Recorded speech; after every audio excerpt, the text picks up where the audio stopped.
Cal, Dominique said that you don't have to prove you can beat a good team. Is that something that you think about?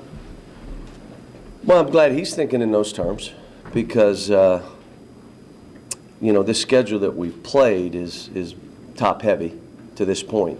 And, there were games that we won that are good wins for us, but they're not a team that's in the top 5 or top 10. So, how many opportunities we have at games like that, how many are we going to have from here on in? And you're just not having that many opportunities. And again, for us, we've got to, this game for us, we got to look like a team. We got to play with more energy. When the adversity hits, we got to respond. Those are 3 things. The winning will take care of itself. If we look more like a team, if we play with more energy, and when adversity hits, we respond to it in a positive way. We haven't to this point in the season, but, that's where we're going. When you say positive way, can you elaborate on how you want them to Well, the respond? body language. Stuff happens in a game. You can't worry about officiating. Forget about it. You don't control it. A bad bounce of the ball, a turnover at times, which is a good play. You made the right play and you missed a shot. So what? They come down and make 2 bomb threes. One of them banks in. So what? Just play. All that other stuff is clutter. Just play. Compete. Battle. You don't know whether you're winning or losing till you do. So don't worry about that. Just play. And we still have a lot of clutter, but we're getting better. I mean, my team's getting better. You said, you're going to face all year a 6-foot-tall guard, and this little speedy guy that's going to try to go by you. This is a backcourt full of them. How much a challenge for your bigger guards? It's going to be hard. I mean, they not only they play in 4th and 5th gear. Here they come. So if you stop at any point, it's like, oh my gosh, you stopped playing. It is really evident. But they run good stuff. I mean, they're well coached. They play hard. If they see weakness, they see blood, they're coming. Here they come. And they're a good team. They're where they should be ranked. They're a top 5 team. How do you keep the younger guys from getting into that frenetic pace that they were going to try to set? Well, we try to play that way. I'm trying to get us to play that way. It's amazing. Play fast. Push it. Go. And their nature and habits are to pull back, to stand up, to mess with the ball. It's easier than really, bang, here I come. Well, I can only do that for about 2 minutes at a time. Sub yourself. So we're still learning that.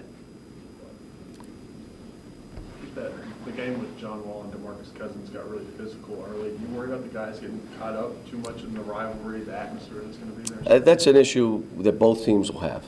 So we'll deal with it when the game starts. Cal, Rick's always been good at taking away your best option, and they double team a lot in post. If they do all that stuff with Julius, what responsibilities put on the other guys? Well, they're playing zone. So they play zone the way they're playing zone. Now, they may go through with a cutter, but the reality of it, it's a zone. So, you've got to attack it. They're aggressive with it. Occasionally, they'll flip into a man-to-man, but they're switching and they're trying to keep their big guy in. They don't want to put him in pick and rolls because he's not real good in pick and rolls. But both of us are doing the same thing. We're trying to figure out what's the best way for us to play each other, how they're going to play us and how we're going to play them. So, They have, I think, 9 guys averaging at least 17 minutes. Is that sort of what you envisioned going into the season, your bench being, and how close are you to feeling comfortable? our bench has helped us, and there are times it hasn't. When you talk about their bench, 2 of them are starters from a year ago. They're not starting anymore. Maybe a third guy that played minutes last year. So you're talking about a veteran group of guys coming off the bench. We're still young. 2 of our guys coming off the bench would be freshmen, maybe 3. So it's a little different. And when you're talking about having a veteran team, you don't have to be on the court as much because you already know how to play together. So now it becomes just managing minutes. But when you're trying to teach a team to play together, you got to keep units together so that they, get some sort of synergy going. When you talk about trying to get Alex to carry over the way he's practiced into the game, do you think about shaking things up, starting him? No, he's fine. He's fine. He was good again in practice yesterday. He just got to carry it over to a game. He's playing well. Playing well as he's ever played here. How big is rebounding, John? Big. They're a good offensive rebounding team, and so are we. That'll be one of those battles. John, people make a lot about the Rick has guys 3- and 4-year guys where you've had guys obviously who've left early. But, I mean, you won it 2 years ago, he won it last year. Is it just that there's 100 different ways to build a team? 100 different ways of coaching, 100 different ways of playing, how you approach this. I mean, we've had 4-year guys too. We've had 3-year guys, but we've also had guys that have been 1-year guys. And the good news is our guys have gone to the league and done well. Terrence Jones and I talked yesterday, and I said, you had 21 and 14 and 3 blocks, and you weren't on the ticker. And you said I held you back. That's what I said to him. So, he laughed, but, I'm proud of what we've been able to do here for the players. I'm proud of what we've been able to do for the program, but there's all kind of ways of doing this, and everybody knows I'm not into this one-and-done stuff. I don't like it, but I'm not going to hold players back. I'm not going to, when it's time for them to leave, then the rules are the rules, and we play by them.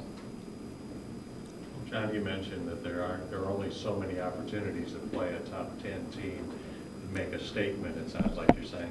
Is that an NCAA tournament resume sort of opportunity that You can't, it's too early to even start talking about that, and this game is not, it's only a big game if we win. If not, it was the next game, move on. If we win, it was a huge game. But other than that, no.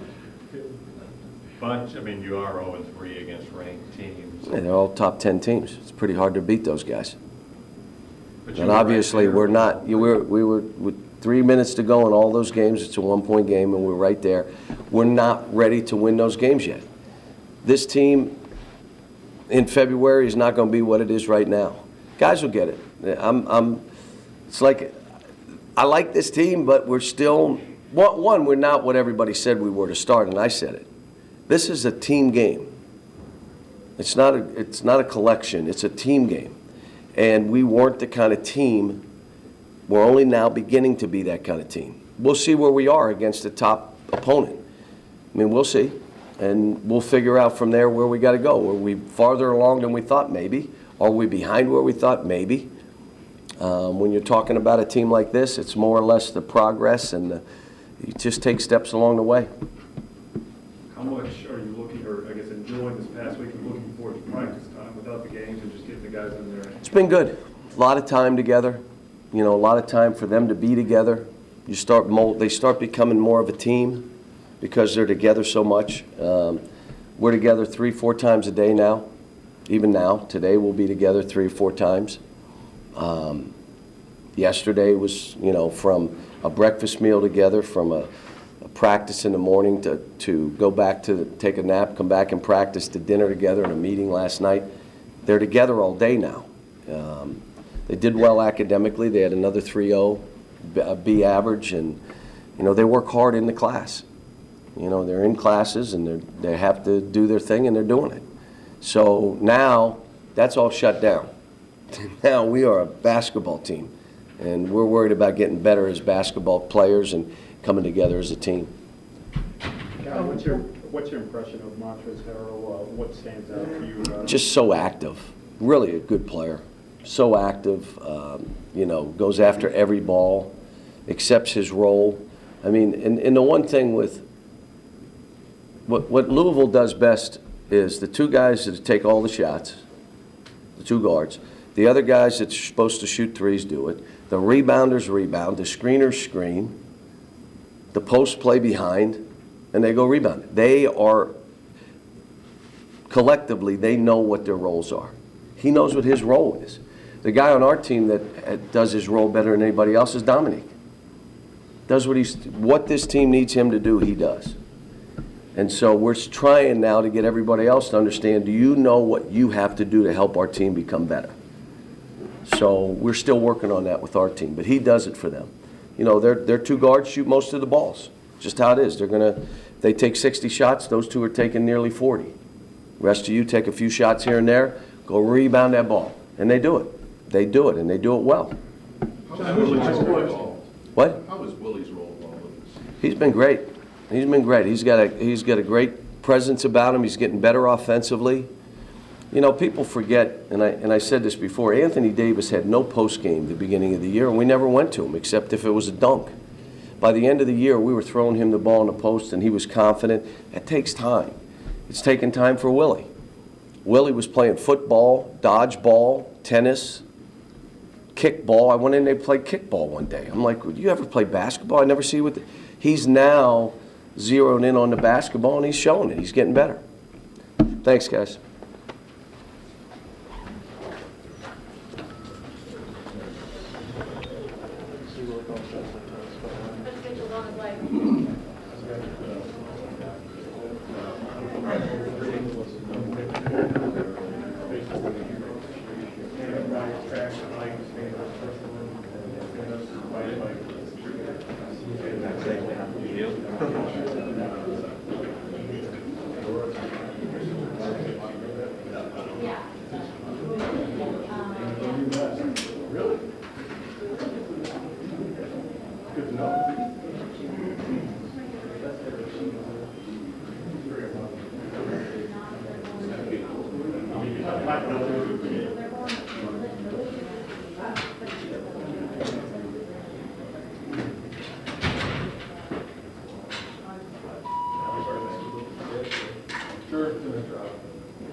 Well, hello everybody, and happy holidays to you. We're glad to be back and back at practice in action. The players had 3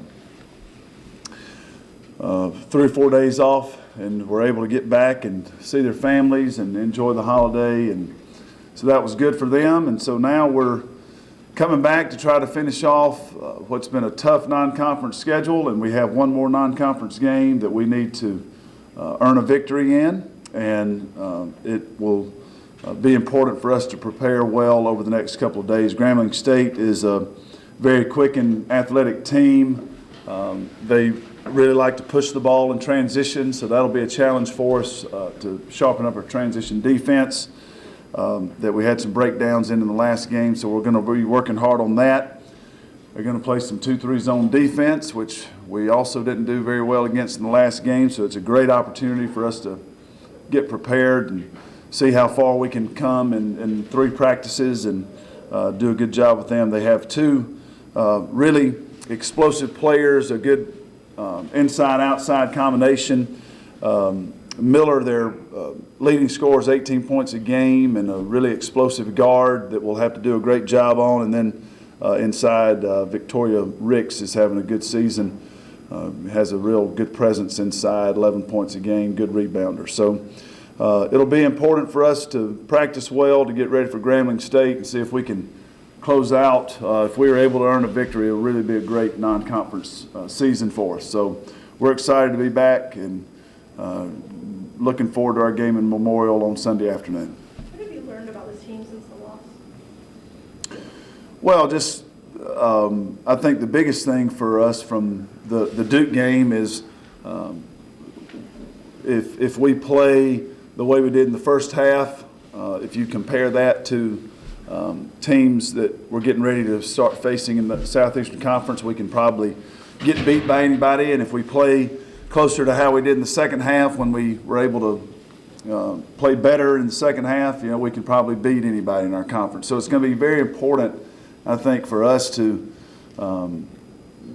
understand and stay focused on getting off to a good start, or if you do get off to a good start, maintaining focus every possession, because I just thought there was a stretch there in the first half that really decided the game where Duke made better decisions than we did.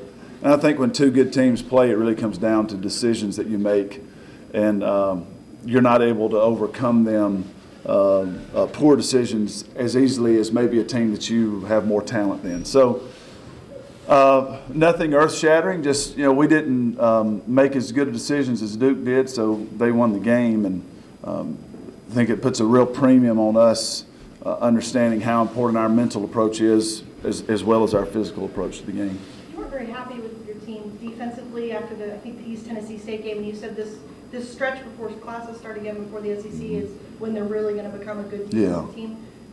Do you expect to see that, and have you started to see that? Yeah, I think what happens for us, we're not back in class till January 15th. We will play 4 conference games before we even go back to class, which really frees up some time to start splitting sessions into defense and offense, and we've had great success with that. So I'm really proud of where the team is right now after 12 games, and if we can find a way to beat Grambling State on Sunday, it will have been a very productive non-conference schedule as far as putting us in position to have a special season.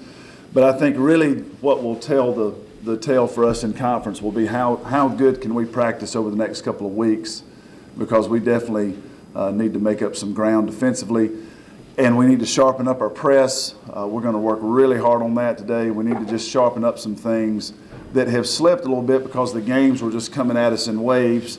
And also, so proud of the players for having a 3.1 team GPA, and I just can't tell you how hard they worked down at the end of the semester to make that happen, and that was not a done deal until we got the final grades in. So some kids really worked hard at that. So we just, just the reality of our situation, our practices we haven't been able to lend ourselves to really focusing on some defensive things that we need to get sharpened up, that now we have the opportunity to do. So I'm really excited about that. Free throw shooting, it's not been something you guys have struggled with, and not always struggled with, but this season especially. What are you trying to do to change that? Repetition and focus. This morning, they're lifting right now. This morning we'll go right into the gym, have a free throw session, and it's nothing but holding them accountable, trying to get everybody at 80% this morning, trying to be at 78% as a team each game. So, if they don't shoot 80% this morning, then they'll have to stay back after practice this evening and just trying to get reps, mental focus, mental preparation. That was one of the really disappointing things. You're not going to beat a team of Duke's caliber shooting 8 for 19 many times. You may shoot poorly. It happens. You can win games shooting poorly sometimes, but over the course of the season, we need to shoot free throws better. I think we have a good free throw shooting team. A kid like Asia Bishop last night, I worked with her in practice on nothing revolutionary, but just getting in the gym and getting reps. And when she misses that first one, then then it just snowballs. So she has to have the confidence. She was at 70% last night in practice, which was a lot better than 0 for 5 that she had on Sunday. So she can shoot free throws.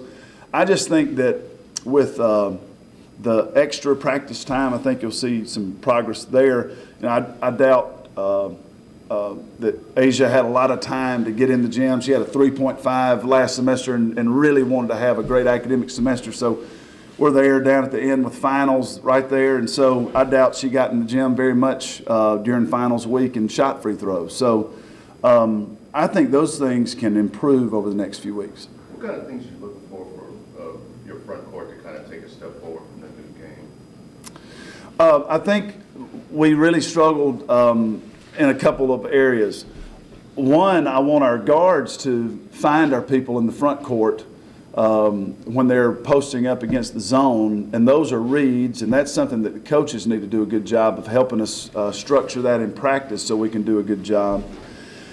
And then, related to that, they get frustrated because they're not touching it, then they stop ducking in and posting. So that's a little double-headed monster there we got to solve. We got to do a better job with guards, and then we have to stay disciplined as post and keep ducking in.